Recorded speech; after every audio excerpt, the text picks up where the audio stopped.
மகிமையுள்ள நம்முடைய கர்த்தராகிய இயேசு கிறிஸ்துவின் மேலுள்ள விசுவாசத்தை பட்சபாதத்தோடே பற்றி கொள்ளாதிருப்பீர்களாக. சோதனையை சகிக்கிற மனுஷன் பாக்கியவான், அவன் உத்தமன் என்று விளங்கின பின்பு கர்த்தர் தம்மிடத்தில் அன்பு கூறுகிறவர்களுக்கு வாக்குத்தத்தம் பண்ணின ஜீவ கிரீடத்தை பெறுவான். கர்த்தருக்குள் பிரியமான விசுவாச சகோதர சகோதரிகளே, கர்த்தர் இந்த நாளையும் நமக்கு ஆசீர்வதித்து கொடுக்குமாறு தேவனுடைய கிருபாசன தண்டையிலே நாம் வருவோம். தலைவணங்கி ஜெபிப்போம். சகல துதிக்கும் பாத்திரராய் இருக்கிற எங்கள் அன்பின் பரம தகப்பனே, நேற்றும் இன்றும் என்றும் மாறாதவராக உம்முடைய பிள்ளைகளாகி எங்களை நீ பாதுகாக்கிற தகப்பனாயிருக்கிறபடியினால் நன்றி செலுத்துகிறோம். உம்முடைய கருணை, உம்முடைய அன்பு எங்கள் மீது இந்த நாட்களிலே சிறப்பான வகையிலே நீர் வெளிப்படுத்தி வருகிறீர். அதற்காக நன்றி செலுத்துகிறோம். பெரிய அழிவை சந்தித்துக் கொண்டிருக்கிற எங்கள் நாட்டு மக்கள் மத்தியிலே தேவரீர் உம்முடைய பாதுகாப்பு, உம்முடைய கிருபை எங்களை சூழ்ந்திருக்கிறபடியினாலே நன்றி செலுத்துகிறோம். உம்முடைய வல்லமையை உணர்ந்தவர்களாக, உம்முடைய பாதுகாப்பை ருசித்தவர்களாக நாங்கள் உமக்கு நன்றி செலுத்த எங்களுடைய இதயங்கள் துதியினாலும் ஸ்தோத்திரத்தினாலும் நிரப்பப்பட உதவி செய்யும். ஆவியானவர் தாமே எங்கள் சிந்தையையும் எங்கள் ஆவியையும் உயிர்ப்பிக்க நாங்கள் வேண்டிக் கொள்ளுகிறோம். உம்முடைய பலத்தினாலே உம்மோடு நாங்கள் உறவு கொண்டு உம்முடைய மகிமையை கண்டு உம்மை தொழுது கொள்ள உதவி செய்யும். எங்கள் அருமை இரட்சகர் மூலம் ஜெபிக்கிறோம் நல்ல பிதாவே, ஆமேன்.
பகைவர்க்கெதிரே ஒரு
இந்த நாளிலும் வேத பகுதியாக தெரிந்து கொள்ளப்பட்ட சங்கீதத்தை நமது மத்தியில் வந்திருக்கும் திரு ஜேக்கப் கிடியன் அவர்கள் வாசிக்குமாறு கேட்டுக்கொள்ளும்.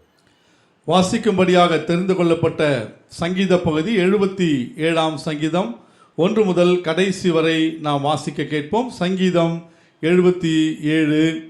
நான் தேவனை நோக்கி என் சத்தத்தை உயர்த்தி கெஞ்சினேன், என் சத்தத்தை தேவனிடத்தில் உயர்த்தினேன், அவர் எனக்கு செவி கொடுத்தார். என் ஆபத்து நாளில் ஆண்டவரை தேடினேன், இரவிலும் என் கை தளராமல் விரிக்கப்பட்டிருந்தது, என் ஆத்துமா ஆறுதலடையாமற் போயிற்று. நான் தேவனை நினைத்த போது அலறினேன், நான் தியானிக்கும் போது என் ஆவி தொய்ந்து போயிற்று. நான் தூங்காதபடி என் கண்ணிமைகளை பிடித்திருக்கிறீர், நான் பேச மாட்டாதபடி சஞ்சலப்படுகிறேன். பூர்வ நாட்களையும் ஆதி காலத்து வருஷங்களையும் சிந்திக்கிறேன். ராக்காலத்தில் என் சங்கீதத்தை நான் நினைத்து என் இதயத்தோடு சம்பாஷித்துக் கொள்கிறேன். என் ஆவி ஆராய்ச்சி செய்கிறது. ஆண்டவர் நித்திய காலமாய் தள்ளிவிட்டாரோ, இனி ஒருபோதும் தயை செய்யாதிருப்பாரோ, அவருடைய கிருபை முற்றிலும் அற்று போயிற்றோ, வாக்குத்தத்தமானது தலைமுறை தலைமுறைக்கும் ஒழிந்து போயிற்றோ, தேவன் இரக்கம் செய்ய மறந்தாரோ, கோபத்தினாலே தமது உருக்கமான இரக்கங்களை அடைத்து கொண்டாரோ என்றேன். அப்பொழுது நான், இது என் பலவீனம், ஆனாலும் உன்னதமானவருடைய வலது கரத்தில் உள்ள வருஷங்களை நினைவு கூறுவேன். கர்த்தருடைய செய்கைகளை நினைவு கூறுவேன். உம்முடைய பூர்வ காலத்து அதிசயங்களை நினைவு கூறுவேன். உம்முடைய கிரியைகள் எல்லாம் தியானித்து உம்முடைய செயல்களை யோசிப்பேன் என்றேன். தேவனே, உமது வழி பரிசுத்த ஸ்தலத்தில் உள்ளது. நம்முடைய தேவனைப் போல பெரிய தேவன் யார்? அதிசயங்களை செய்கிற தேவன் நீரே. ஜனங்களுக்குள்ள உம்முடைய வல்லமையை விளங்க பண்ணுகிறீர். யாக்கோபே, யோசேப்பு என்பவர்களின் புத்திரராகிய உம்முடைய ஜனங்களை உமது புயத்தினாலே மீட்டு கொண்டீர். ஜலங்கள் உம்மை கண்டது. தேவனே, ஜலங்கள் உம்மை கண்டு தத்தளித்தது, ஆழங்களும் கலங்கினது. மேகங்கள் ஜலங்களை பொழிந்தது, ஆகாய மண்டங்கள் முழக்கமிட்டது. உம்முடைய அம்புகளும் தெறிப்புண்டு பறந்தது. உம்முடைய குமுறலின் சத்தம் சுழற்காற்றில் முழங்கினது. மின்னல்கள் பூச்சக்கரத்தை பிரகாசிப்பித்தது. பூமி குலுங்கி அதிர்ந்தது. உமது வழி கடலிலும் உமது பாதைகள் திரண்ட தண்ணீர்களிலும் இருந்தது. உமது காலடிகள் தெரியாப்படாமற் போயிற்று. மோசே, ஆரோன் என்பவர்களின் கையால் உமது ஜனங்களை ஒரு ஆட்டு மந்தையைப் போல வழிநடத்தினீர் என்பதே. ஆமேன். வேத பாடமாக தெரிந்து கொள்ளப்பட்ட பகுதியை சகோதரர் ஜோனத்தான் கோபிநாத் அவர்கள் வாசிக்குமாறு கேட்டுக்கொள்கிறேன். வாசிக்கும்படியாக தெரிந்து கொள்ளப்பட்ட வேத பகுதி புலம்பல் 1ஆம் அதிகாரம் வசனங்கள் 6 முதல் 14 முடிய. சீயோன் குமாரத்தியின் அழகெல்லாம் அவளை விட்டு போயிற்று. அவள் பிரபுக்கள் மேய்ச்சலை காணாத மான்களுக்கு ஒப்பாகி தொடருகிறவனுக்கு முன்பாக சத்துவமில்லாமல் நடந்து போனார்கள். தனக்கு சிறுமையும் தவிப்பும் உண்டாக்கிய நாட்களிலே, எருசலேமின் பூர்வ நாட்கள் முதற்கொண்டு தனக்கு உண்டாயிருந்த இன்பமானவைகளை எல்லாம் நினைக்கிறாள். அவளுக்கு உதவி செய்வார் இல்லாமல் அவளுடைய ஜனங்கள் சத்ருவின் கையிலே விழுகையில் பகஞ்சர் அவளை பார்த்து அவளுடைய ஓய்வு நாட்களை குறித்து பரியாசம் பண்ணினார்கள். எருசலேம் மிகுதியாய் பாவம் செய்தால், ஆதலால் தூர ஸ்திரீயைப் போலானால். அவளை கனம் பண்ணுகிறவர்கள் எல்லாரும் அவளை அசட்டை பண்ணினார்கள். அவளுடைய மானத்தை கண்டார்கள். அவளும் பெருமூச்சு விட்டு பின்னிட்டு திரும்பினாள். அவளுடைய அசுசம் அவள் வஸ்திர ஓரங்களில் இருந்தது. தனக்கு வரப்போகிற முடிவை நினையாதிருந்தாள். ஆகையால் அதிசயமாய் தாழ்த்தப்பட்டு போனாள். தேற்றுவார் இல்லை. கர்த்தாவே, என் சிறுமையை பாரும். பகஞ்சன் பெருமை பாராட்டினானே. அவளுடைய இன்பமான எல்லாவற்றின் மேலும் சத்ரு தன் கையை நீட்டினான். உம்முடைய சபையிலே வரலாகாதென்று தேவரீர் விலக்கிய புறஜாதியார் உமது பரிசுத்த ஸ்தலத்திற்குள் பிரவேசித்ததை கண்டால், அவளுடைய ஜனங்கள் எல்லாரும் அப்படியே தவிக்கிறார்கள். தங்கள் உயிரை காப்பாற்ற தங்களுடைய இன்பமானவைகளை ஆகாரத்துக்கென்று கொடுத்து விட்டார்கள். கர்த்தாவே, நோக்கி பாரும். எண்ணமற்றவள் ஆனேனே. வழியில் நடந்து போகிற சகல ஜனங்களே, இதை குறித்து உங்களுக்கு கவலை இல்லையா? கர்த்தர் தமது உக்கிரமான கோபமூண்ட நாளிலே என்னை சஞ்சலப்படுத்தினதினால் உனக்கு உண்டான என் துக்கத்துக்கு சரியான துக்கம் உண்டோ என்று என்னை நோக்கி பாருங்கள். உயரத்திலிருந்து என் எலும்புகளில் அக்கினியை அனுப்பினார். அது அவைகளில் பற்றி எரிகிறது.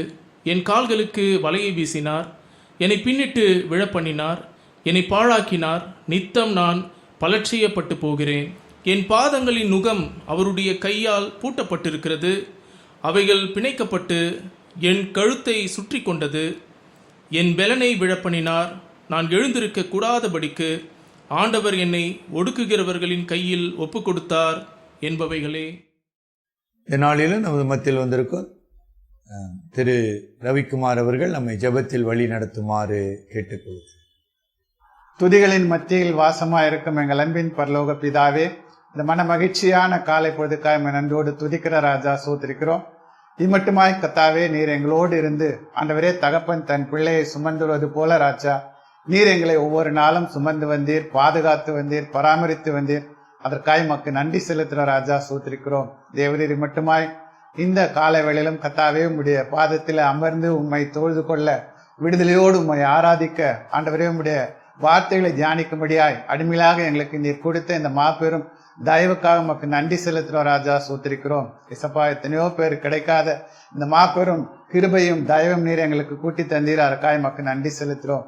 ஆண்டவரே, இந்த இக்கட்டான கால சூழ்நிலையிலும் மத்தியிலும் கர்த்தர் எங்களுக்கு போதுமானவராயிருந்து ஆண்டவரே எங்களுக்கு விடுதலை தந்து, எங்களுக்கு பாதுகாப்பை தந்து, எங்களுக்கு சுகத்தை தந்து, இந்த வேளையிலே நன்றி செலுத்தும்படியான இந்த ஆராதனை கர்த்தாவே உம்மை மகிமைப்படுத்தும்படியாய் ஆண்டவரே இந்த நாளிலும் கர்த்தர் எங்களுக்கு கொடுத்த இந்த வேலைக்காய் நமக்கு நன்றி செலுத்துகிறோம் ராஜா சோத்திருக்கிறோம். கர்த்தாவே, இந்த நாட்களிலே நாங்கள் ஆண்டவரே தியானிக்க போற சங்கீதம் 77 மூலமாய் ஆண்டவரே ஆகாப் மூலமாகவும் ஆண்டவரே யூத மக்கள் மூலமாகவும் ஆண்டவர்கள் சிறைப்பட்டு போன நாட்களிலே கர்த்தாவே அவர்கள் எவ்விதமாய் பரிசுத்தமாக்கப்பட்டார்களோ ராஜா, அவ்விதமாய் இந்த நாட்களிலும் ஆண்டவரே இந்த கடுமையான கொள்ளை நோயின் மத்தியிலும் ஒவ்வொரு விசுவாசிகளும் தேவரே நீர் பரிசுத்தமாக்கி ஆண்டவரே உம்முடைய சமூகத்திலே அமர்ந்து எங்களுடைய பாவங்கள் எல்லாம் அறிக்கையிட்டு ஆண்டவரே எங்களை சோதித்து எங்களை அனுதினமும் எங்களை பொன்னாக விளங்க பண்ணும்படியாய் ஆண்டவரே இந்த நாளிலே நீர் எங்களுக்கு தந்த இந்த தருணத்துக்காக உண்மை நன்றியோடு துதிக்கிற ராஜா சூத்திருக்கிறோம். துன்பத்தின் மத்தியிலும் பாடுகள் மத்தியிலும் நாங்கள் கடந்து வரும்போது தேவரீர் உம்முடைய கரம் எங்களை தாங்கினதுக்காக, ஏந்தினதுக்காக,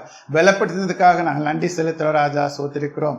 எல்லா கால சூழ்நிலையிலும் நீ நாடுகிற தேவனாய் எங்களோடு இருப்பதற்காக நமக்கு நன்றி செலுத்துகிற ராஜா சூத்திருக்கிறோம். இந்த நாட்களிலும் எங்களுடைய தேசத்திலே காணப்படுவதான இந்த மிகப்பெரிய கொள்ளை நோயிலிருந்து ஆண்டவரே எண்ணற்ற மக்களுக்கு நீர் சுகம் தந்தீர். அதற்காக நமக்கு நன்றி செலுத்துகிறோம். பல மக்கள் ஆண்டவரே பலவிதமான ஆண்டவரே தீவிர சிகிச்சை பிரிவிலே ஆண்டவரே மருத்துவ சிகிச்சை பெற்று வருகிற ஒருவருக்காக நாங்கள் பாரத்தோடு செபிக்கிற ராஜா, அவர்களும் ஆண்டவரே துரிதமாய் சுகம் பெற்று வீடு திரும்ப கர்த்தர் உதவி செய்யும்படியா செபிக்கிறோம். இந்த நாட்களிலும் எவ்விதமான இந்த கொடிய நோயின் மத்தியிலும் ஒவ்வொரு விசுவாசிகளையும் ஆண்டவரே கண்ணின் மணியை போல நீர் பாதுகாத்து வந்த தயவுக்காய் நமக்கு நன்றி செலுத்துகிறோம்.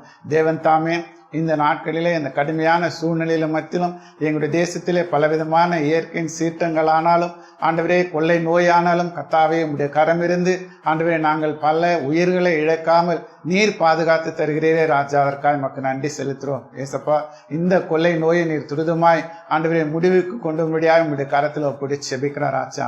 ஏற்ற வேளையில கர்த்தாவே இது எப்படி வந்ததோ அவ்விதமாய் துரிதமாய் ஆண்டவரே இதுக்கு முடிவுக்கு கொண்டு வர தேவன் தாமே நீர் உதவி செய்வதற்காக இந்த வேளையில பாரத்தோடு செபிக்கிற ராஜா. இது மட்டுமாய் தேவரீர் எங்களுக்கு கொடுத்த ஆண்டவரே இந்த லாக்டவுன் நாட்கள் துரிதமாய் முடிக்கப்பட்டு ஏற்ற வேளையிலே கர்த்தாவே உம்முடைய ஆலயத்திலே நாங்கள் அனைவரும் தொழுது கொள்ளும்படியாய் ஆண்டவரே உம்முடைய பாதத்தில் அமர்ந்து எங்களுடைய பாவங்கள், எங்களுடைய குற்றங்கள், எங்களுடைய குறைகள் எல்லாவற்றையும் ஒப்பு கொடுத்து ஆண்டவரே நாங்கள் மன்னித்து ஆண்டவரே நீர் எங்களை அங்கீகரித்து கர்த்தாவே வருகிற நாட்களில ஒரு புதிய ஆராதனையாய் கர்த்தாவே எங்களுடைய ஆராதனைகள் நாங்கள் ஆராதிக்க தொழுது கொள்ள கர்த்தர் எங்களுக்கு உதவி செய்வதுக்காக இந்த வேளையில பாரத்தோடு செபிக்கிறார் ராஜா. எங்களுடைய திருச்சபையில் உள்ள ஒவ்வொரு மூத்த விசுவாசிகளும் நினைவு கூறுகிறோம். சரீர பலவீன படுக்கையில் உள்ள ஒவ்வொருவருக்காக பாரத்தோடு செபிக்கிறோம். தேவரீர் இந்த படுக்கை நாட்களிலே ஆண்டவரே முதிர் வயதிலும் நான் உன்னை தாங்குவேன், ஏந்துவேன், பலப்படுத்துவேன் என்று சொன்னீரே ராஜா. அவ்விதமாய் இந்த நாட்களிலும் முதிர் வயதில் உள்ள ஒவ்வொரு விசுவாசிகளும் கர்த்தாவே உடைய கரமானது தாங்கினதுக்காக, ஏந்தினதுக்காக, பலப்படுத்தினதுக்காக நமக்கு நன்றி செலுத்துகிறோம் ராஜா சோத்திருக்கிறோம். இந்த நாளிலும் நாங்கள் கேட்க போகிற இந்த வேத சத்தியங்களுக்காக நமக்கு நன்றி செலுத்துகிறோம். இந்த சத்தியத்தின் மூலமாய் எங்களுடைய ஆவிக்குரிய வாழ்க்கை பலப்பட்டு எங்களுடைய விசுவாசத்தை ஆண்டவர் இன்னும் அதிகமாய் பலப்படுத்தி கொண்டு உம்முடைய பாதத்தை நாங்கள் தொடர்ந்து ஜீவிக்க கர்த்தர் எங்களுக்கு பரத்திலிருந்து உதவி செய்யும்படியா செபிக்கிறோம். இம்மட்டுமாய் நீர் எங்களுக்கு கொடுத்த தலைமை போதுகிற அவர்களுக்காக செபிக்கிறோம். ஆண்டவரே இப்படிப்பட்ட சூழ்நிலையில் மத்தியிலும் ஆண்டவரே தொடர்ந்து சங்கீதங்கள் மூலமாய் பல வேத சத்தியங்களை எங்களுக்கு போதித்து வருவதற்காக நமக்கு நன்றி செலுத்துகிறோம். அந்த சத்தியங்களை விசுவாச வாழ்க்கையை பலப்படுத்தி ஆவிக்குரிய வாழ்க்கையை நாங்கள் பலன் தரும்படியாய் கத்தாவே உம்முடைய கரத்திலே எங்களை தாழ்த்து ஒப்படி செபிக்கிறோம். இம்மட்டும் பாதுகாத்த தேவன் இனிவரும் நாட்களிலும் எங்களை பாதுகாத்து பராமரித்து வழிநடத்தும்படியாய் உலக இரட்சகரும் மீட்பரும் ஆகிய இயேசு கிறிஸ்துவின் பாதம் பணிந்து வேண்டிக் கொள்கிறோம் எங்கள் ஜீவனுள்ள நல்ல தகப்பனே. ஆமென்.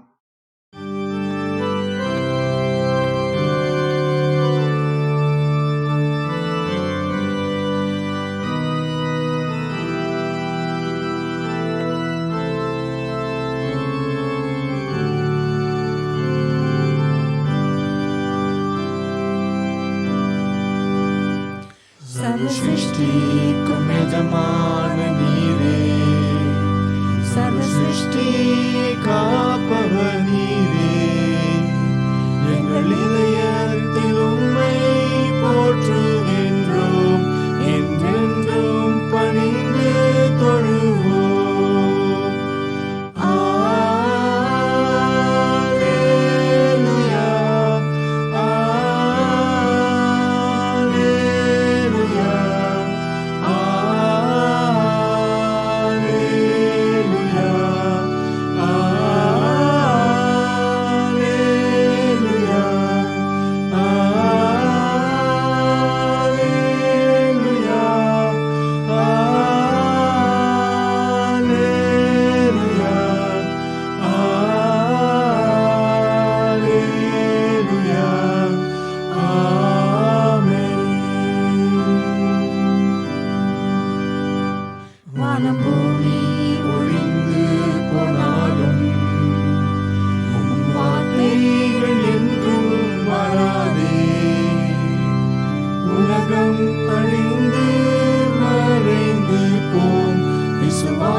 பிரியமானவர்களே, இந்த நாளிலும் 77ஆம் சங்கீதத்தை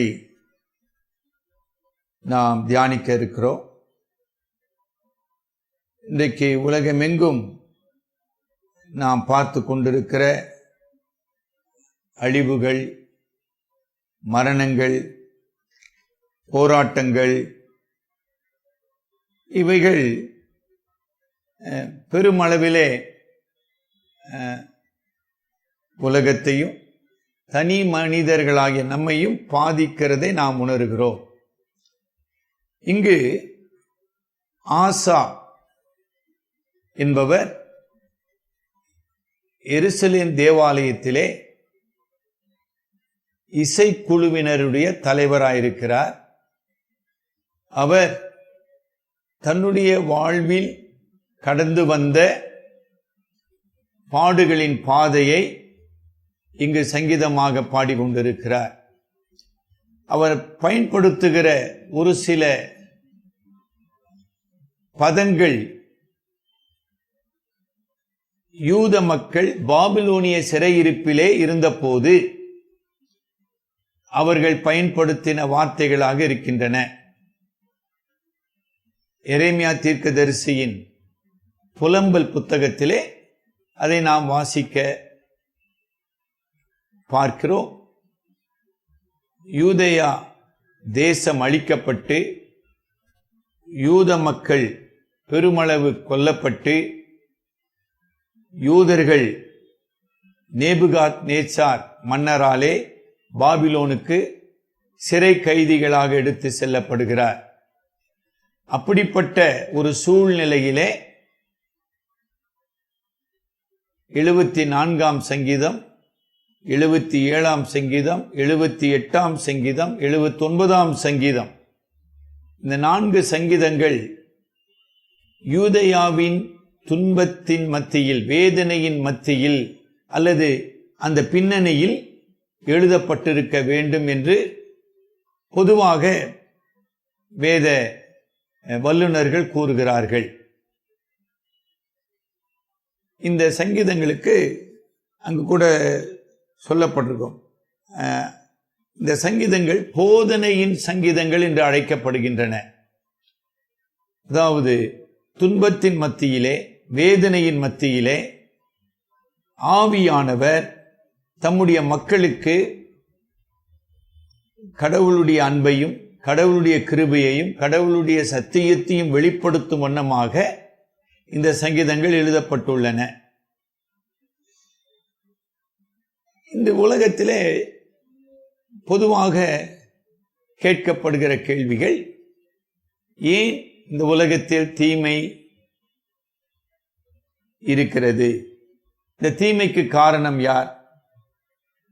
அல்லது ஏன் துன்பம் நல்லவர்களை துன்பப்படுத்துகிறது? அதாவது இங்கிலீஷ்ல why innocent suffer. மூன்றாவது, ஏன் அநீதி இழைக்கப்படுகிறது? தீமை எப்படி வந்தது? தீமைக்கு காரணம் யார்? நல்லவர்கள் ஏன் துன்பப்படுகிறார்கள்? ஏன் அநீதி மேற்கொள்ளுகிறது? இந்த கேள்விகள் உலகமெங்கிலும் உண்டுங்க. குறிப்பாக இன்னைக்கு நாத்திகம் உலகத்திலே வந்தது என்றால், அல்லது இன்றைக்கு பலர் கடவுள் நம்பிக்கையற்றவர்களாக மாறுவதற்கு ஒரு பெரிய காரணம் இந்த 3 காரணங்கள். சரிங்களா? கடந்த வாரத்திலே அமெரிக்க ஐக்கிய நாட்டிலே ஒரு ஜார்ஜ் ஃப்ளாய்ட் என்கிற ஒரு கருப்பு இனத்தை சேர்ந்தவர் அங்கு அந்த நாட்டின் காவல்துறையினராலே கொடூரமாக நடத்தப்பட்டு உயிர் இழக்கிறார். இந்த காட்சியை நீங்க பார்த்திருப்பீங்க. அவருடைய கடைசி சத்தம், என்னால மூச்சு விட முடியலை, ஆபீசர் ஐ cannot breathe என்று சொல்லிவிட்டு மரித்து போனார். இது முழு அமெரிக்க ஐக்கிய நாட்டையும் உலுக்கினது. அது மட்டுமல்ல, ஐரோப்பா கண்டத்திலும் இங்கிலாந்து நாட்டிலும் கூட இந்த இனவெறியின் கொடுமை உணர்த்தப்பட்டு போராட்டங்களும் பல தீமைகளும் நடந்து கொண்டிருக்கின்றன. சரி, நம்ம நாட்டில் என்ன நடக்குதுங்க? ஏறக்குறைய கடந்த ஒரு மாத காலமாக இந்த புலம் பெயருகிற தொழிலாளிகள், ஒரு ஆங்கில நாளிதழ் சொல்லுகிறது, they were the nation builders.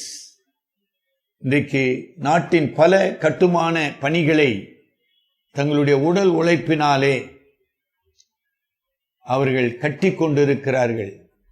இந்த நாட்டை கட்டி கொண்டிருக்கிற மக்களுக்கு சொல்லி முடியாத கொடுமைகள் இழைக்கப்பட்டிருக்கின்றன.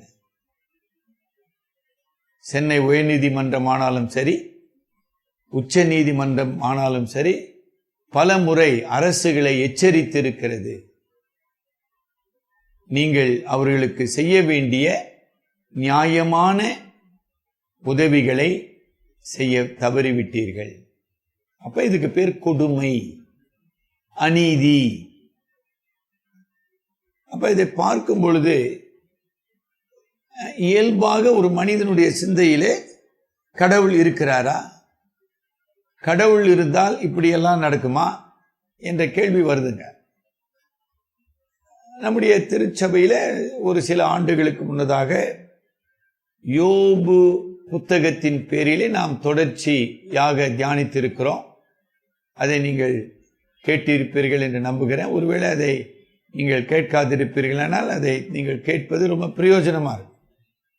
அப்ப அந்த புத்தகத்தின் மூலமாக இந்த 3 காரியங்களுக்கு தேவன் எப்படி பதில் கொடுக்கிறார் என்பதை படித்தோம்.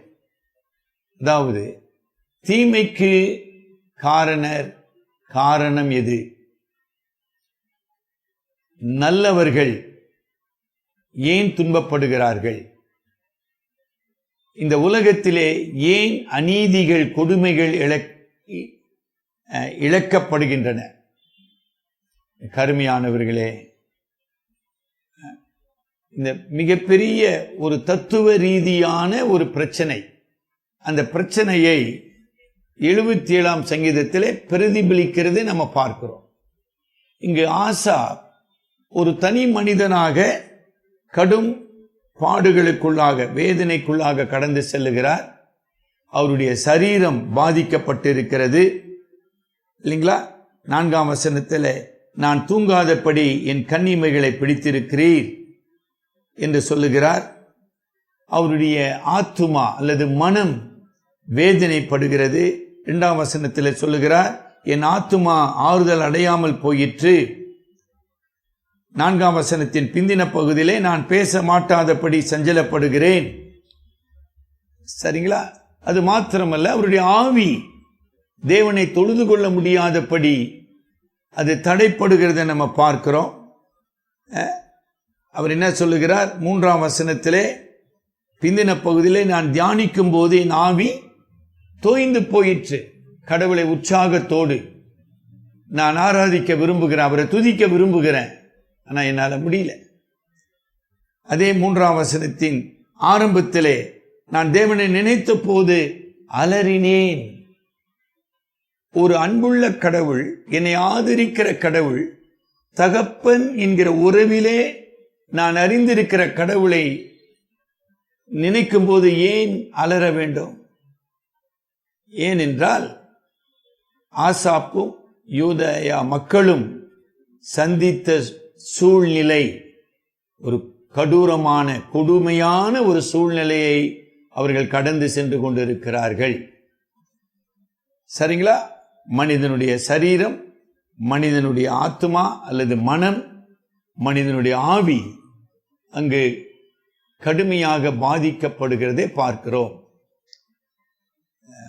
நீதிமொழிகள் 18ஆம் அதிகாரம் 14ஆம் வசனம் படிங்க பிரதர். நீதிமொழிகள் 18:14. மனுஷனுடைய ஆவி அவன் பலவீனத்தை தாங்கும், அவன் பலவீனத்தை தாங்கும். முறிந்த ஆவி யாரால் தாங்கக்கூடும்? முறிந்த ஆவியை யாரால் தாங்கக்கூடும்? ஆசாப் மட்டுமல்ல, எரேமியா மற்றும் பாபிலோனிய சிறையிருப்பிலே கடுமையான வேதனைகளை அனுபவித்த மக்கள் தங்களுடைய ஆவியிலே சோர்ந்து போனார்கள், தோய்ந்து போனார்கள், நம்பிக்கை இழந்து போனார்கள். ஆக இப்படிப்பட்ட ஒரு சூழ்நிலையோ அல்லது சோதனையோ கடவுள் நம்முடைய வாழ்க்கையில் அனுமதிக்கலாம். ஒருவேளை என்னை கேட்டுக்கொண்டிருக்கிற விசுவாச சகோதரிகள், சகோதரர், உங்கள் வாழ்க்கையில ஏதோ ஒரு காலகட்டத்தில் இந்த பிரச்சனைகளை சந்தித்திருப்பீங்க. அப்ப ஏன் கடவுள் என் வாழ்க்கையில இதை அனுமதித்தார்? அந்த ஏன் ஏன் என்கிற கேள்வி பலமுறை வந்திருக்கும்.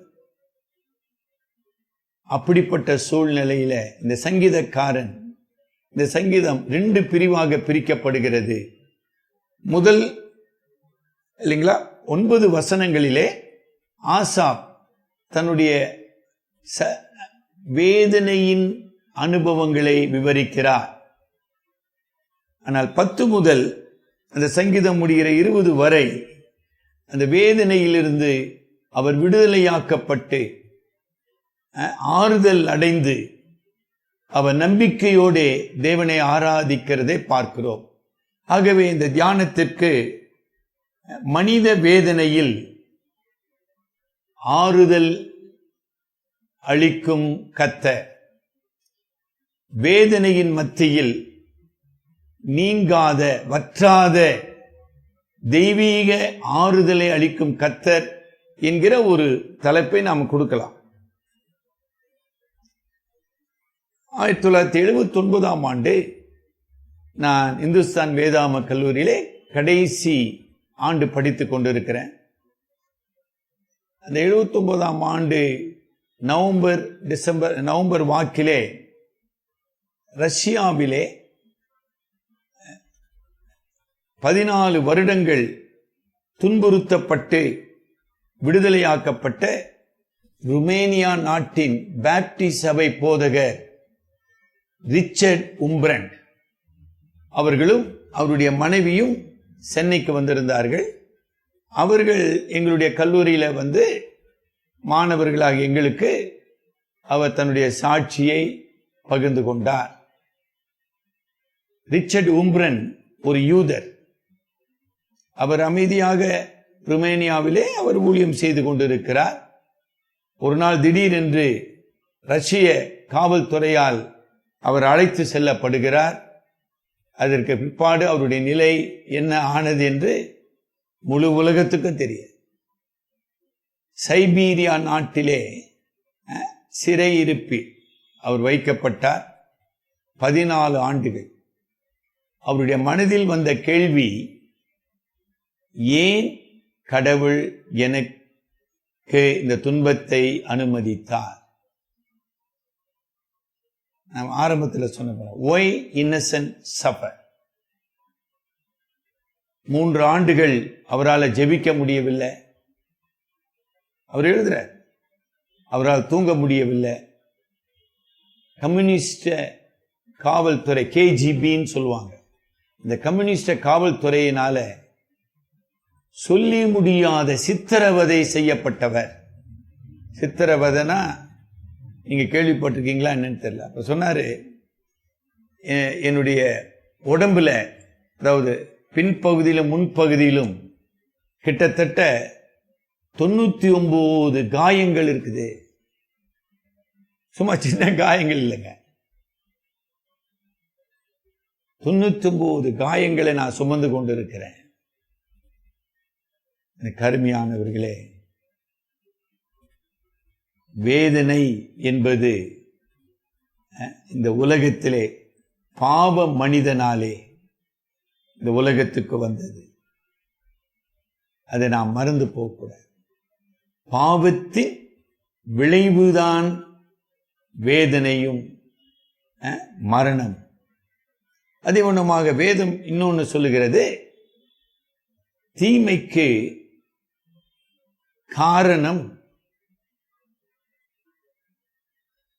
பிசாசாகிய தேவனுடைய சத்துரு. So the evil is not a philosophical principle. There is a prince of evil according to the word of God. தேவனுடைய வார்த்தையின்படி சத்துருவாகிய சாத்தானானவன் சகல தீமைக்கும் காரணமாக காட்டப்படுகிறான். அதைதான் ஆதியாகமம் 3ஆம் அதிகாரத்தில் நம்ம பார்த்து கொண்டிருக்கிறோம். அவனுக்கு சர்ப்பம் என்கிற பெயர் கொடுக்கப்படுகிறது. மனிதன் பாவம் செய்தபடியினாலே இந்த உலகத்தையும் மனுக்குலத்தையும் அவன் ஆளுகை செய்து தன்னுடைய ஆளுகைக்குள்ளாக அவர்களை வைத்து தீமையினாலே மக்களை அவன் அழித்து கொண்டிருக்கிறான். யோவான் 8ஆம் அதிகாரத்திலே ஆண்டவர் மிக தெளிவாக சொல்லுகிறார், அவன் ஆதி முதல் மனுஷ கொலை பாதகனாக இருக்கிறான். 8ஆம் அதிகாரம் அநேகமாக 44-45 அந்த கருத்து வருங்க. ஆதி முதல் மனுஷ கொலை பாதகன் என்பதை நம்ம பார்க்கிறோம். சரிங்க. இப்ப அடுத்த கேள்வி என்ன வருது?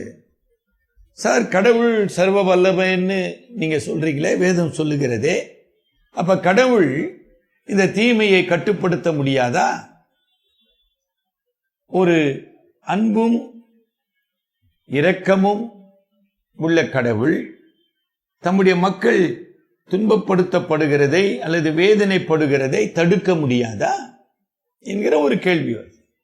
இப்ப கடவுள் ஏன் அதை அனுமதிக்கிறார்? இதுக்கு நம்ம பதில் சுருக்கமாக பார்ப்போம். ஆனா இந்த சங்கீதக்காரன் என்ன சொல்லுகிறார்? அந்த சங்கீதம் திருப்புங்க, வசனம் 13-14 படிங்க. தேவனே, தேவனே, உமது வழி பரிசுத்த ஸ்தலத்தில் உள்ளது. உமது வழி பரிசுத்த ஸ்தலத்தில் உள்ளது. நம்முடைய தேவனை போல பெரிய தேவன் யார்? நம்முடைய தேவனை போல பெரிய தேவன் யார்? அதிசயங்களை செய்கிற தேவன் நீரே.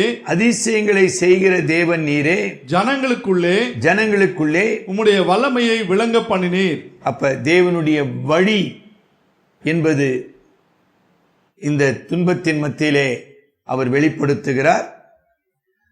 அந்த துன்பத்தை அவர் ஆளுகிறவராக இருக்கிறார். நம்முடைய தேவனை போல பெரிய தேவன் யார்? அதாவது துன்பம் கடவுளுடைய ஆளுகைக்கு அப்பாற்பட்டதல்ல. ஆகினால்தான் அவர் சர்வ வல்லமை உள்ளவர். அந்த தீமையை அவர் ஆளுகிறவராக இருக்கிறார்.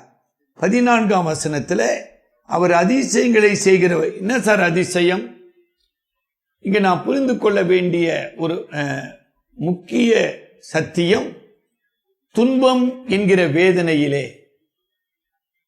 பாடுகளின் மத்தியிலே தேவனுடைய அதிசயமான கிருபை, the amazing grace which enables his children to overcome the evil and the suffering. நல்ல அதுதாங்க இன்றைய சங்கீதத்தின் அடிப்படை சத்தியம். தீமையையும் துன்பத்தையும் வெற்றி கொள்ளுகிற தேவனுடைய கிருபையின் வல்லமை. என்னை கேட்டுக்கொண்டிருக்கிற அன்பு சகோதர சகோதரிகளே, இந்த தேவனுடைய அதிசயமான கிருபை உங்கள் வாழ்க்கையிலே செயல்பட்டு கொண்டிருக்கிறதா? இங்க மறுபடியும் நம்ம யூதேயாவின் சரித்திர பின்னணியை திரும்பி பார்ப்பது நல்லது. ஒருவேளை என்னோடு கூட புலம்பலின் புஸ்தகம் 1ஆம் அதிகாரத்துக்கு திருப்பிக் கொள்ளுங்க. புலம்பலின் புஸ்தகம் 1ஆம் அதிகாரம் 12ஆம் வசனம் 13ஆம் வசனம் படிங்க பிரதர். வழியில் நடந்து போகிற சகல ஜனங்களே, இதை குறித்து உங்களுக்கு கவலை இல்லையா? எதை குறித்து? இஸ்ரவேல் ஜனமாகிய தேவனுடைய மக்கள், அவருடைய நாடு அழிக்கப்பட்டு பல உயிர்கள் கொல்லப்பட்டு அவர்கள் அடிமைப்படுத்தப்பட்டு அழைத்து செல்லப்படுகிறார்கள். இதை குறித்து கவலை இல்லையா? கர்த்தர் தமது உக்கிரமான கோபம் மூண்ட நாளிலே, கர்த்தர் தமது உக்கிரமான நாளிலே என்னை சஞ்சலப்படுத்தினதினால் எனக்கு உண்டான என் துன்பத்துக்கு சரியான துக்கம் உண்டோ என்று என்னை நோக்கி பாருங்கள். எனக்கு அருமையானவர்களே, இந்த இடத்துல அந்த ஒருமை பயன்படுத்தப்படுது பாருங்க, பன்மை இல்லை. எனக்கு கர்த்தர் தமது உக்கிரமான கோபம் உண்டான நாளிலே என்னை, அங்கே இஸ்ரவேலரே அது குறிக்குது. எரேமியா தீர்க்கதரிசி இஸ்ரவேலின் சார்பாக பிரதிநிதியாக அதை குறிப்பிடுகிறார். ஆனால் அதே நேரத்தில் ஒரு தீர்க்க தரிசனம் அங்கு நிறைவேறுகிறது. இந்த உலகத்திலே எந்த ஜனமானாலும் சரி, எந்த நாடானாலும் சரி, அவர்கள் அனுபவித்த எல்லா தீமையை விட கடவுள் தம்முடைய ஒரே பேரான குமாரனை சிலுவையில் பாடுகளுக்கும் வேதனைக்கும் துன்பத்துக்கும் ஒப்பு கொடுத்தாரே, அதற்கு இணையான துன்பம் வேற எங்குமே இல்லை. அதுதான் அங்கு எனக்கு உண்டான என் துக்கத்துக்கு சரியான துக்கம் உண்டோ என்று நோக்கி பாருங்கள். எனக்கு அருமையானவர்களே, 22வது சங்கீதத்தில் சங்கீதக்காரன் அதை நினைவு கூறுகிறார். என் தேவனே, என் தேவனே, ஏன் என்னை கைவிட்டு. அதாவது நம்ம ஏற்கனவே சொன்னோம், why innocent suffer, குற்றமற்றவர்கள் ஏன் துன்பப்பட வேண்டும். இங்கு சிலுவையிலே தேவன் தம்முடைய ஒரே பேரான குமாரனை, பாவமற்றவரை சாபத்துக்கும் துன்பத்துக்கும் சொல்லி முடியாத வேதனைக்கும் மரணத்துக்கும் ஒப்பு கொடுக்கிறார். இப்ப என்ன வழி அது? எந்த தீமை, எந்த துன்பம் மனுக்குலத்தையோ அல்லது தம்முடைய பிள்ளைகளையோ அழித்து கொண்டிருக்கிறதோ, அதே துன்பத்தை, அதே வேதனையை தேவன் நம்முடைய குமாரன் மீது சுமத்தினார். இதுதாங்க அற்புதமான ஒரு விடுதலையின், நம்பிக்கையின் வழி. நம்பிக்கையற்ற சூழ்நிலையிலே எனக்காக கிறிஸ்து துன்பத்தை ஏற்றார், எனக்காக பாடுபட்டார், அந்த துன்பத்தை வெற்றி சிறந்தார், மரணத்தை வெற்றி சிறந்தார் என்கிற அந்த செய்தி இருக்குது பாருங்க. அதுதான் எனக்கு விசுவாசத்தையும் விடுதலையும் வெற்றியும் கொடுக்கக்கூடியது. அப்ப இதை அறியாதவர்கள் எப்படி விசுவாசிகளா இருக்க முடியும்? இதுதான் கடவுளுடைய மீட்பின் வழி அல்லது விடுதலையின் வழி. நாம் இந்த உலகத்திலே வாழுகிற வரைக்கும் பாவத்தோடு போராடுகிறோம், தீமையோடு போராடுகிறோம், இந்த உலகத்தின் துன்பத்தோடு போராடி கொண்டு, இந்த மாதிரி கொரோனா வைரஸ் போன்ற துன்பத்தோடு போராடி கொண்டு இருக்கிறோம், மரணத்தோடும் போராட போகிறோம். ஆனால் வெற்றி கொள்ள போகிறோம். ஆக அந்த வெற்றியின் வழியை கடவுள் உலக தோற்றத்துக்கு முன்னே ஏற்படுத்தினார். அந்த வெற்றியின் வழியிலே எப்படி விசுவாசி கடந்து செல்ல முடியும்? வெற்றி கொண்ட இயேசு சாபத்தையும் தீமையையும் மரணத்தையும் வெற்றி கொண்ட இயேசுவை தன் வாழ்வின் உயிராக, ஆற்றலாக எந்த மனிதன் பெற்றிருக்கிறானோ அவன் இதை வெற்றி கொள்ளுகிறான். இதுதான் இந்த பகுதியிலிருந்து நாம் கற்றுக்கொள்ள போகிற மிகப்பெரிய படிப்பினை. ஆனால் அதே நேரத்தில் இந்த யூதயா மக்களுடைய பின்னணியை நான் உங்களுக்கு நினைவு கூற வேண்டியவனாக இருக்கிறேன். அதாவது திருப்பியும் கடவுளுடைய வழிகள் என்று எடுக்கும் பொழுது முதலாவது புடமிடுதல். உங்களுக்கு அந்த வார்த்தை நம்ம பயன்படுத்துவது கிடையாது. ஒரு தங்கம் அது மண்ணிலிருந்தோ அல்லது இங்கிருந்து எடுக்கப்பட்டாலும் அது புடமிடப்பட வேண்டும். இதை யோபு குறிப்பிடுகிறார் இல்லைங்களா? அவர் என்னை புடமிட்டார் இல்லைங்களா? அதே வண்ணமாக 1 பேதுரு 1ஆம் அதிகாரம் 7ஆம் வசனத்திலே 1 பேதுரு 1:7 படிங்க. அழிந்து போகிற பொன் அக்கினியினாலே சோதிக்கப்படும். அழிந்து போகிற பொன் அக்கினியினாலே சோதிக்கப்படும். அதை பார்க்கிலும் அதிக விலையேற பெற்றதாயிருக்கிற உங்கள் விசுவாசம் சோதிக்கப்பட்டு இயேசு கிறிஸ்து வெளிப்படும் போது உங்களுக்கு புகழ்ச்சியும் கனமும் மகிமையும் உண்டாக காணப்படும். அங்க சோதிக்கப்பட்டுன்னு சொல்றது புடமிடப்படுதல். அதாவது அந்த பொன் ஆமா இமி அளவு கூட அதுல கரையோ தூசியோ எதுவுமே இருக்கக்கூடாது. அந்த அளவுக்கு அந்த தங்கம் திரும்ப திரும்ப திரும்ப அது புடமிடப்பட வேண்டும். இங்க கடவுளுடைய வழி தீமையை இருந்து விடுதலை பெறுவதற்காக, தீமையை வெற்றி கொள்வதற்காக கடவுள் வகுத்த வழி புடமிடுதல். அது பழைய உடன்படிக்கையின் இஸ்ரவேல் மக்களா இருக்கலாம், புதிய உடன்படிக்கையின் திருச்சபையா இருக்கலாம், ஒரு தனி நபர் விசுவாசியா இருக்கலாம். It's a divine principle to overcome evil is through the purification. அதாவது இஸ்ரவேல் மக்கள் ஒரு ஒரு வசனத்தை நம்ம படிப்போம். 2 நாளாகமம் 36ஆம் அதிகாரம் 14-17 படிக்க.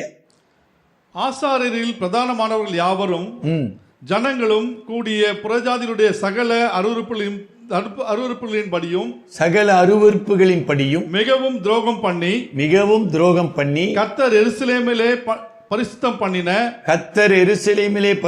பண்ணின அவருடைய ஆலயத்தை தீட்டுப்படுத்தினார்கள்.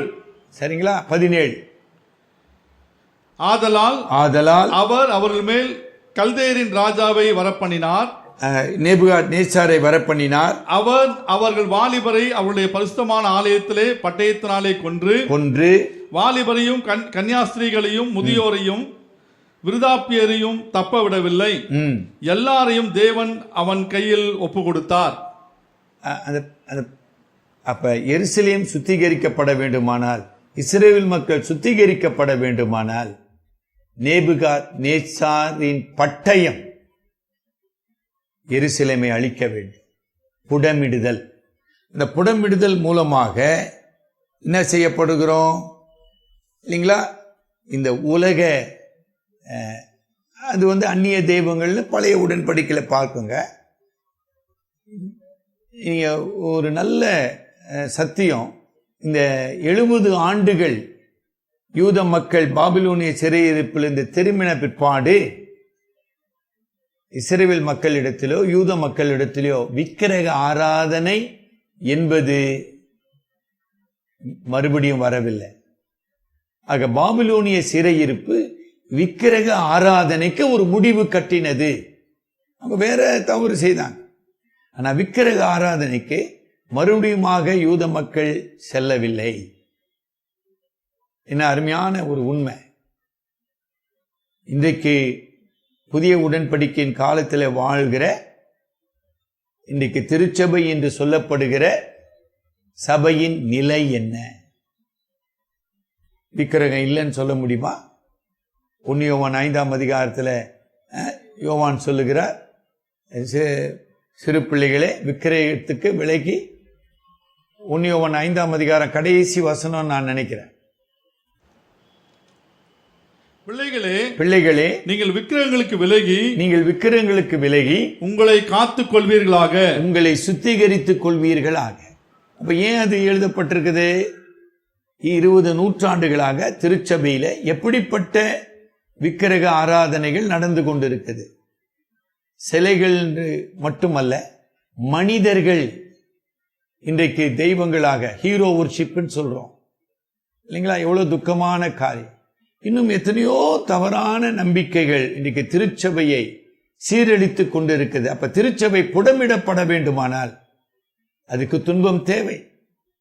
ஆக புடமிடுதல், அதன் மூலமாக சுத்திகரிக்கப்படுதல், அந்த சுத்திகரிக்கப்படுகிற காலகட்டத்திலேயே ஆறுதலையும் பலப்படுத்தும் கிருபையையும் அருளுகிறார். ரெண்டுமே சேர்ந்து வருதுங்க. It is not a comfort by words alone. நல்லா புரிஞ்சுதுங்களா? ஒரு உதாரணம் வேகமா சொல்றேன். யோவான் 14ஆம் அதிகாரம் 1ஆம் வசனத்தில் உங்கள் இருதயம் கலங்காமலும் பயப்படாமலும் இருப்பதாக, நல்ல ஆறுதலின் வசனங்க. அதோடு அவர் நிறுத்தலையே. அதே யோவான் 14:16 வாங்க, 16ஆம் வசனம் படிங்க. நான் பிதாவை வேண்டிக் கொள்வேன், அப்பொழுது என்றென்றைக்கும் உங்களோடு கூட இருக்கும்படிக்கு சத்திய ஆவியாகிய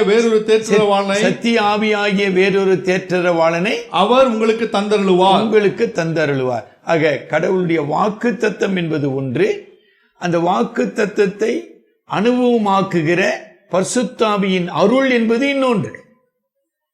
ஆக எனக்குள்ள பரிசுத்தாவியானவர் இல்லை என்றால் எனக்குள் விசுவாசமும் காணப்படாது, நான் வாக்கு தத்தத்தை பற்றி கொள்ள முடியாது, நான் விடுதலை பெற முடியாது, நான் வெற்றி கொள்ள முடியாது. அவர் உங்களுக்கு தந்தருளுவார். அந்த பரிசுத்தாவியானவராகிய தேற்றரவாளன் இந்த உலகம் கொடுக்க முடியாத சமாதானத்தையும் இந்த பாடுகளையும் துன்பத்தையும் தாங்குகிற தெய்வீக கிருபையும் அருளுகிறவராக இருக்கிறார். அதனாலதான் பவுல் அப்போஸ்தலனாலே என்னை பலப்படுத்துகிற கிறிஸ்துவினாலே எல்லாவற்றையும் செய்ய எனக்கு பலன் உண்டு, உன் பலவீனத்திலே என் பலன் பூரணமாய் விளங்கும். சரிங்களா? அடுத்த குறிப்புகளை நான் சொல்லி கடந்து போக விரும்புகிறேன். அதாவது இஸ்ரவேலை சுத்திகரிக்கும்படியாக இந்த இஸ்ரவேலர்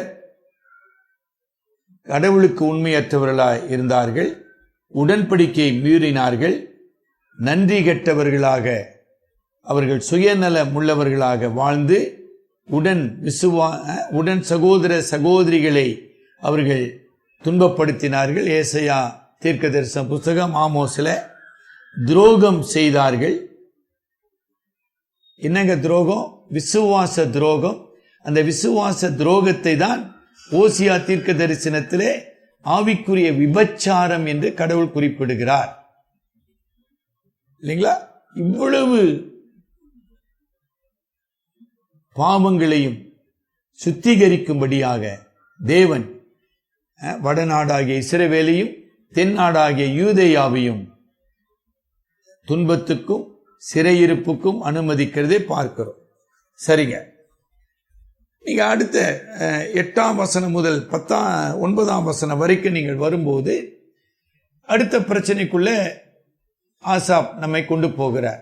என்னங்க, நம்ம ஏற்கனவே சொல்லிட்டோம், இந்த துன்பமும் வேதனையும் ஆசாப்பின் சரீரத்தை பாதித்தது, ஆசாப்பின் ஆத்துமாவை பாதித்தது, ஆசாப்பின் தொழுகையை, ஆவியில் ஆண்டவரை தொழுகையை அது பாதித்தது. என்ன நடந்ததுங்க? 7ஆம் வசனத்திலிருந்து படிங்க பிரதர். 7. ஆண்டவர் நித்திய காலமாய் தள்ளிவிடுவாரோ, இனி ஒருபோதும் தயை செய்யாதிருப்பாரோ, அவருடைய கிருபை முற்றிலும் அற்று போயிற்றோ,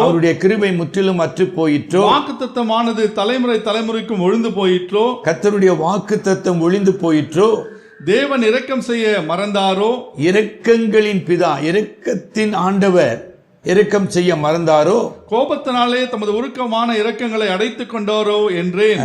அதாவது தேவனுடைய இரக்கம் உருக்கத்தை விட கோபம் மிகுதியாய்விட்டதோ என்ற கேள்விகளை அவர் அடுக்கிக் கொண்டு போகிறார். இதனுடைய பொருள் என்ன? அதாவது ஒரு மனிதன் துன்பப்படும் போது அந்த துன்பத்தின் உச்ச கட்டம் விரக்தின்னு நம்ம சொல்றோம். இப்ப விரக்தி என்னுடைய விசுவாசத்தையே பாதிக்குது. அந்த வார்த்தைகள் தான் இது.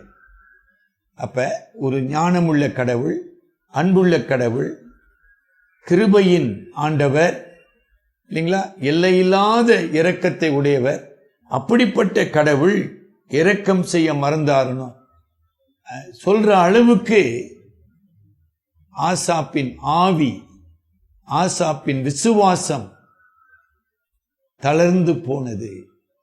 அதாவது மாறாத கடவுள் மாறிவிட்டாரோ? கடவுளுடைய இயல்பு மாறக்கூடியதல்ல. ஆனால் ஆசாப்பின் மனித அனுபவம் அவனுடைய தெய்வீக பார்வையை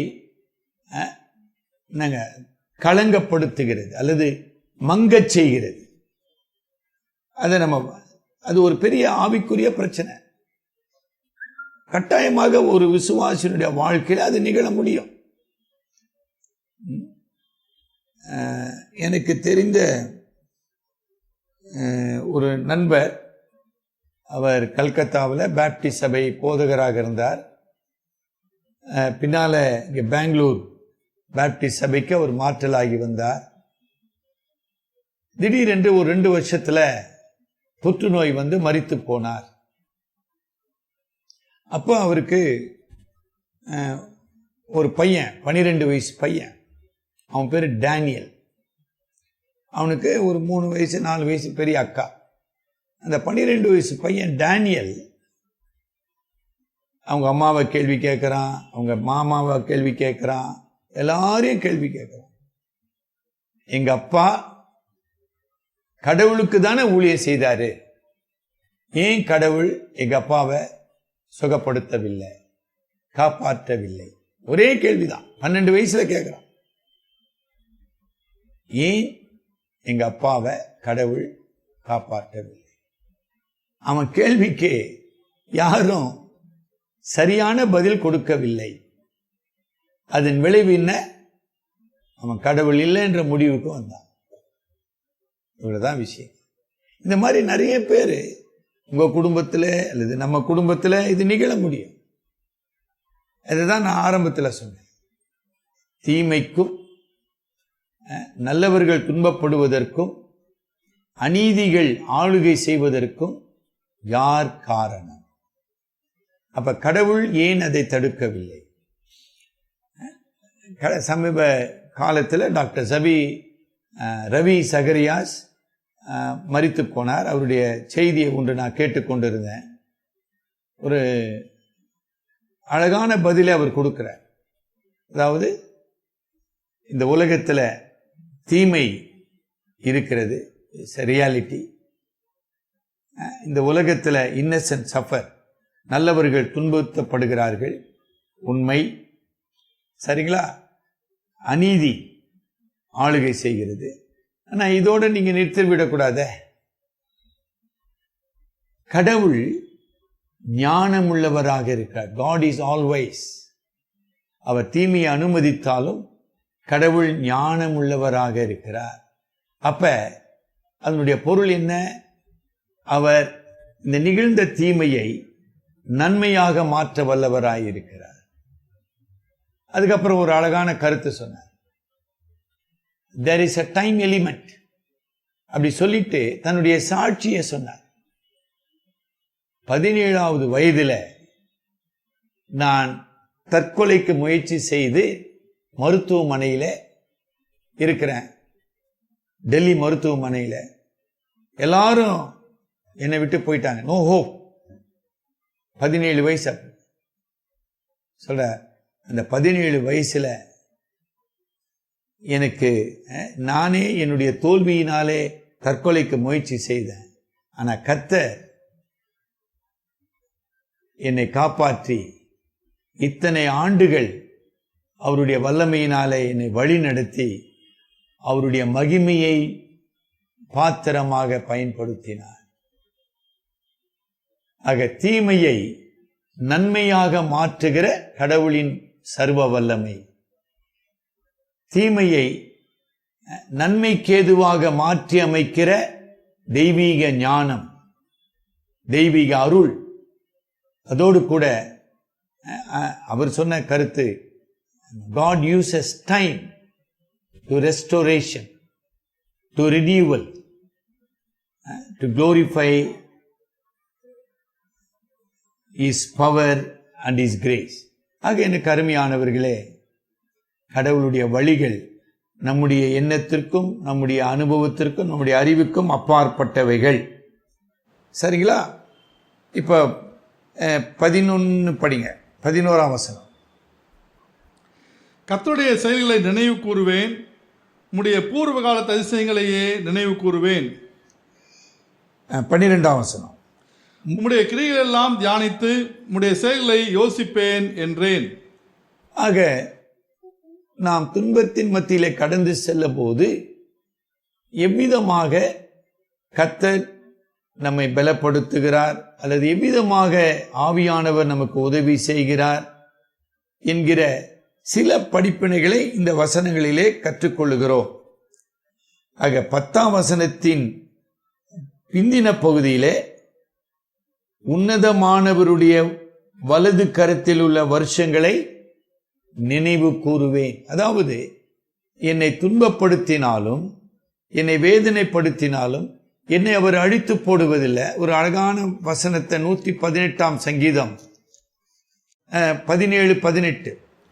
நான் சாவாமல் பிழைத்திருந்து கர்த்தருடைய செய்கைகளை விவரிப்பேன். கர்த்தருடைய செய்கைகளை விவரிப்பேன். கர்த்தர் என்னை வெகுவாய் தண்டித்தும் என்னை சாவுக்கு ஒப்பு கொடுக்கவில்லை. இதைதான் ஆசாப் தன்னுடைய சங்கீதத்திலே நினைவு, என்னை அவர் துன்பப்படுத்துகிறார், ஆனால் என்னை சாவுக்கு ஒப்பு கொடுக்கவில்லை.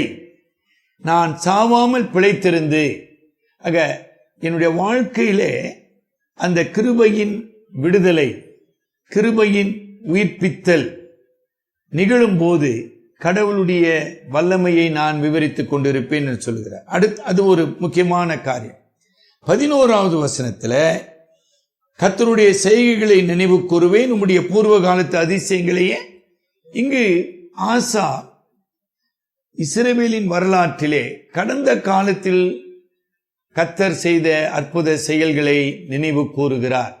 அந்த கடந்த காலத்தின் வரலாறு 78ஆம் சங்கீதத்தில் குறிப்பாக அது குறிப்பிடப்படுகிறது. 74ஆம் சங்கீதத்தில் வருதுங்க. அந்த வரலாறு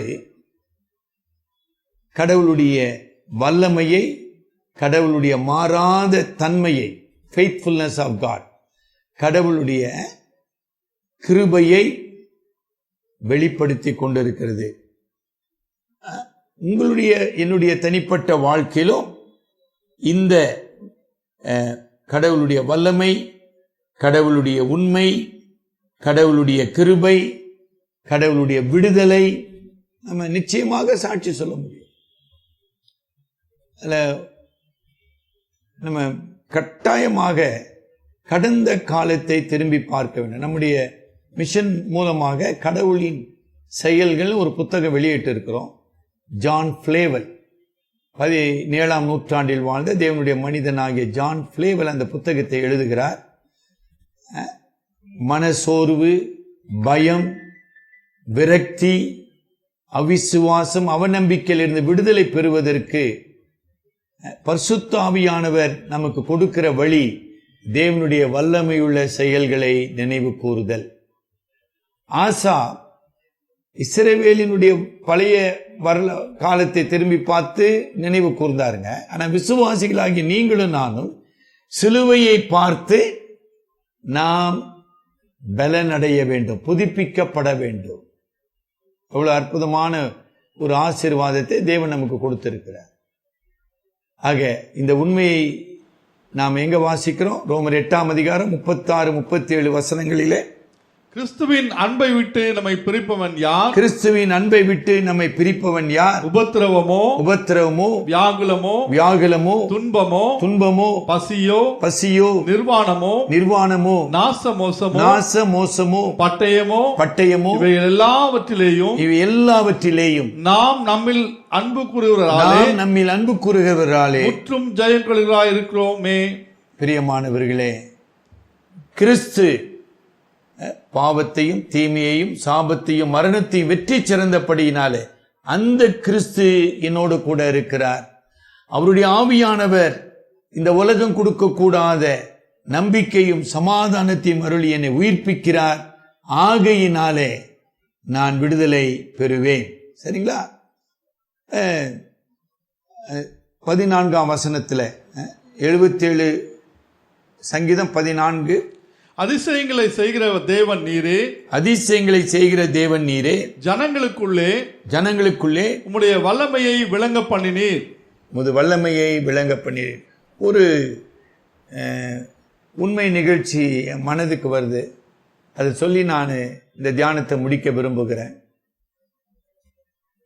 நம்முடைய திருச்சபையில் பல ஆண்டுகள் தேவனுடைய செய்தியை பகிர்ந்து கொண்ட ஒரு அரசு அதிகாரி WL மாசிலாமணி. அவர் டைரக்டர் ஆஃப் ஸ்டாட்டிஸ்டிக்ஸ், தமிழ்நாடு அரசின் டைரக்டர் ஆஃப் ஸ்டாட்டிஸ்டிக்ஸாக இருந்தவர். அவருடைய கல்வி fellow of royal geographical society, அது மிக சிறப்பான ஒரு கல்வி. அந்த கல்வியை பெற்றவர் இவர். தஞ்சாவூரிலே பிறந்து ஒரு கிறிஸ்தவ குடும்பத்திலே பிறந்தவர். மதுரை அமெரிக்கன் கல்லூரியிலே படித்து கொண்டிருக்கிறார். அப்படி அமெரிக்கன் கல்லூரியிலே படித்து கொண்டிருக்கும் பொழுது நாத்திகத்தினாலே அவர் கவரப்பட்டு, நான் சொன்ன மாதிரி தீமைக்கு யார் காரணம், துன்பத்துக்கு யார் காரணம், இந்த கேள்விகளுக்கு அவருக்கு பதில் கிடைக்கல.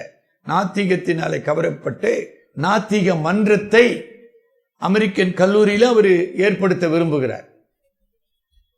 அப்ப அதுக்கு ஒரு நிகழ்ச்சி மாணவர்கள்லாம் கூட செய்து ஒரு மன்றம் அமைச்சு, கடவுள் இருக்கிறாருன்னு யாராச்சும் பேசுங்க, நான் கடவுள் இல்லைன்னு நான் பேசுறேன்னு இவர் பேசுறாரு. இது 1940களிலே நடந்த ஒரு நிகழ்ச்சி. அப்பதான் நம்முடைய தமிழ்நாட்டில் இந்த திராவிட இயக்கத்தினாலே கடவுள் மறுப்பு கோட்பாடு அதிகமாக பேசப்பட்ட ஒரு காலம். அப்ப இவரை எதிர்த்து வெங்கட்டராமன் என்கிற ஒரு ஐயங்கார் ப்ரொஃபஸர் பேசுறார்.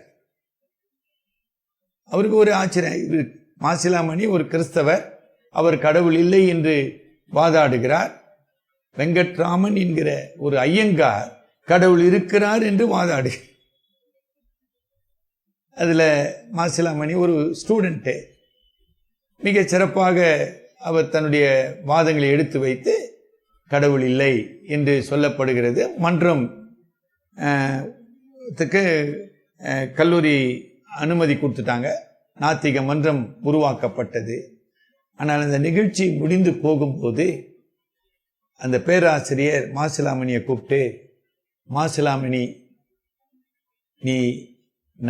நீ அறிந்திருக்கிற உன்னுடைய கடவுள் உன்னை சந்திப்பார். நீ ஒரு கிறிஸ்தவன், நீ அறிந்திருக்கிற உன்னுடைய கடவுள் உன்னை சந்திப்பார்னு சொல்லிட்டு போயிட்டாரு. அதெல்லாம் கடவுள் இருந்தால் தானே சார் என்னை சந்திப்பார்னு இவர் ரொம்ப கேஷுவலாக சொல்லிட்டு போயிட்டாருங்க. அவர் பிஏ முடிச்சுட்டு போய் தஞ்சாவூரில் ஒரு போஸ்ட் ஆஃபீஸில் ஒரு பணி செய்து கொண்டு இருக்கிறார். அப்போ செவ்வாய்க்கிழமை ஒரு சின்ன போஸ்ட் கார்டு வருது. அந்த போஸ்ட் கார்டில் நான் சுருக்கமாக சொல்கிறேன். அவங்க அம்மா எழுதுகிறாங்க, மாசிலாமணி, எதிர் வீட்டு அங்கிளும் அவங்க மூத்த மகளும் இறந்துட்டாங்கப்பா. எதிர் வீட்டில் ஒரு அங்கிள், அவங்களும் கிறிஸ்தவங்க. அவருக்கு 6 பொம்பளை பசங்க, ஒரு பையன். அங்கிளும் மூத்த மக பேர் சொல்லி இறந்துட்டாங்கன்னு வருது. புதன்கிழமை இன்னொரு போஸ்ட் கார்டு வருது, மாசிலாமணி, அடுத்த அக்கா அம்மா 2 பேர் இறந்துட்டாங்கப்பா, நீ வீட்டுக்கு வந்து பாரு. திருப்பி வியாழக்கிழமை அடுத்த போஸ்ட் கார்டு வருது, அடுத்த 2 பேர் இறந்துட்டாங்கப்பா. வெள்ளிக்கிழமை இன்னொரு போஸ்ட் கார்டு வருது, அடுத்த 2 பிள்ளைங்க இறந்துட்டாங்கப்பா. ஆக அங்கிளும் 6 பிள்ளைங்களும் இறந்துட்டாங்க. இப்ப மகனும் அம்மாவை தான் பார்க்கிறாங்க. மாசிலாமணி இந்த சனிக்கிழமை இரவு வருகிறார் வீட்டுக்கு. எதிர் வீட்டு அங்கிள், அப்ப மின்சாரம்லாம் கிடையாதுங்க. அந்த வீட்டு ஓரமா பார்க்குறாரு, சின்ன லைட் எரியுது. அந்த சின்ன சிம்மினி விளக்குல ஆண்டி ஜெபம் பண்றாங்க. திறக்கப்பட்ட வேதம் இருக்குது. அந்த ஜெபம் பண்ணி அந்த பையனும் முட்டி போட்டிருக்கான். ஜெபம் பண்ணி முடிச்சுட்டாங்க. முடிச்சுட்டு 2 பேரும் சேர்ந்து, என் ஆத்துமாவே கர்த்தரை ஸ்தோத்தரி, என் முழு உள்ளமே அவருடைய பரிசுத்த நாமத்தை ஸ்தோத்தரி, என் ஆத்துமாவே கர்த்தரை ஸ்தோத்தரி, அவர் செய்த சகல உபகாரங்களையும் மறவாதே. மாசிலாமணி யோசிக்கிறார், என்ன கடவுள் உபகாரங்கள் செய்தார் இல்லைங்களா? கிட்டத்தட்ட 5 நாட்களில 7 உயிர் போயிருக்கு. அப்ப மாசிலாமணி பார்க்கிறாரு, எப்படி ஆண்டி ஒரு சுய நினைவு உள்ளவர்களாக, தெளிந்த புத்தி உள்ளவர்களாக, தேவனை ஆராதிக்கிறவர்களாக, தேவனிடத்தில் ஜெபிக்கிறவர்களாக எப்படி இருக்கிறாங்க. இது மனித சக்திக்கு அப்பாற்பட்டது. அதை தாங்க இவ்வளவு நேரம் பார்த்தோம். ஆசாப்பு, என்னால தூங்க முடியல, என் கையை பிடிச்சிருக்கிறீர், என்னால ஜெபிக்க முடியல, என்னால துதிக்க முடியலன்னு இவ்வளவு பிரச்சனையை சொல்லினுங்கிற. ஆனா அந்த ஆண்டி 7 உயிர்களை பலி கொடுத்து விட்டு, என் ஆத்துமாவே கர்த்தரை ஸ்தோத்தரி. கடவுள் மாசிலாமணியோடு பேசினார். அன்னைக்கு இரவு உட்கார்ந்து அந்த வெங்கட்ராமன் ஐயங்காருக்கு, ப்ரொஃபஸருக்கு கடிதம் எழுதினார். ஐயா, டியர் ப்ரொஃபஸர், நீங்க சொன்னபடியே கடவுள் என்னை சந்தித்தார் அப்படின்னு சொல்லி இந்த ஸ்டோரி எழுதுறார். இன்றைக்கு நம்ம கொரோனான்னு சொல்றோம் இல்லைங்களா, அதே வண்ணமாக அந்த நாட்களிலே ஒரு பிளேக் வந்து ஏராளமான மக்கள் மடிந்து கொண்டு இருந்தார்கள், மருந்து இல்லை. அந்த சூழ்நிலையில தான் இந்த நிகழ்ச்சி நடந்தது. இந்த 7 உயிர்கள் அங்கு மரித்தார்கள். ஆனால் ஒரு மாசிலாமணி கடவுளுடைய பிள்ளையாக மாறினார். அந்த மாசிலாமணி கர்த்தருக்கென்று அற்புத சாட்சியாக வாழ்ந்தார். அத கடவுளுடைய வழிகள் நமக்கு பல நேரம் விளங்குறது இல்லை. என்னை கேட்டுக்கொண்டிருக்கிற விசுவாச சகோதர சகோதரிகளே, கடவுள் உங்களை தம்முடைய பரிசுத்த வழியிலே நடத்துகிறார். அது துன்பமா இருக்கலாம், வேதனையா இருக்கலாம், அழிவா இருக்கலாம், இழப்பா இருக்கலாம். புடமிடுதல் என்பது அவருடைய கிருபையின் வழி. பரிசுத்தமாக்கப்படுதல் என்பது பரிசுத்த ஆவியானவரின் செயல். ஆறுதல் மற்றும் பலன் என்பது தெய்வீக கிருபையின் ஈவுகள். வெற்றி என்பது இயேசு கிறிஸ்து சிலுவையிலே நமக்கு பெற்று தந்த ஈவு. இவைகளை பெற்றிருக்கிற கிருபையை தேவன் உங்களுக்கு எனக்கு தந்திருக்கிறார். கர்த்தர் இந்த வெற்றியின் பாதையிலே நம்மை வழி நடத்துவாராக. தலைவணங்கி ஜெபிப்போம்.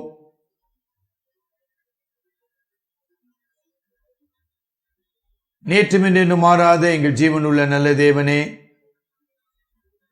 மறுபடியுமாக உமது திரு வார்த்தையின் மூலமாக எங்களோடு இடைப்பட்டதற்காக நாங்கள் நன்றி செலுத்துகிறோம். இந்த பாவமான உலகத்திலே, சபிக்கப்பட்ட வாழ்க்கையிலே தீமைகளும் துன்பங்களும் தொடருகிற இந்த மனித வாழ்க்கையிலே நீர் எங்கள் தகப்பனாக, நீர் எங்கள் பலனாக எங்களோடு இருக்கிறபடி உமக்கு நான் நன்றி செலுத்துகிறோம். உங்கள் இருதயம் கலங்காமலும் பயப்படாமலும் இருப்பதாக. நான் உலகத்தை ஜெயித்தேன், திடன் கொள்ளுங்கள், நீங்களும் ஜெயிப்பீர்கள். பிரியமான தேவனே, உமது ஆவியானவருக்காக நான் நன்றி செலுத்துகிறோம். நாங்கள் நம்பிக்கை இழந்து துக்கத்திலே மூழ்கி போகாத படிக்கு பலன் அடைந்து பரிசுத்தமாக்கப்பட்டவர்களாக உம்மை துதிக்கும் கிருபையை எங்களுக்கு தந்தருளும். நாங்கள் தனியாகவும் குடும்பமாகவும் திருச்சபையாகவும் இந்த கொடும் தீமையையும் துன்பத்தையும் வெற்றி கொள்ள நீர் எங்களை அழைத்திருக்கிறீர். நீர் வெற்றி சிறந்தீர். ரோமர் 8:36-37 படி எங்களை ஜெயங்கொள்ளுகிறவர்களாக மாற்றுகிற முது வல்லமைக்காக நாங்கள் உமக்கு நன்றி செலுத்துகிறோம். உம்முடைய பாதத்திலே எங்களை அர்ப்பணிக்கிறோம். எங்களை ஆட்கொள்ளும், வழி நடத்தும். அருமை இரட்சகர் மூலம் ஜெபிக்கிறோம் பிதாவே, ஆமேன்.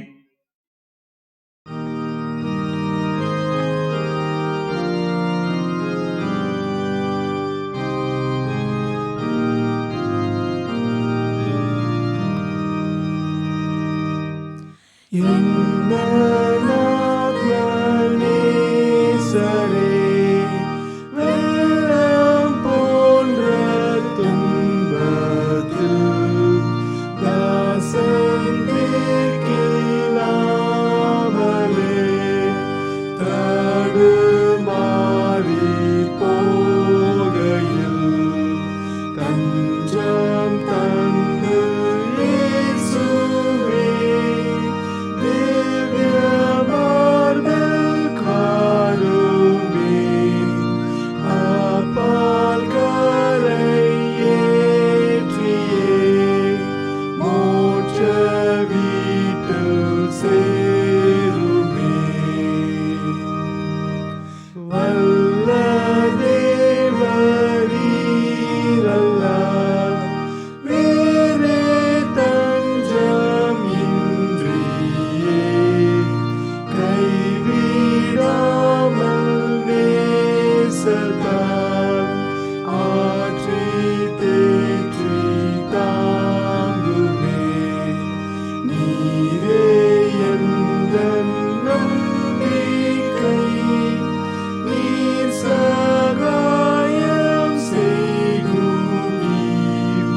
சுரந்து ஊருமே.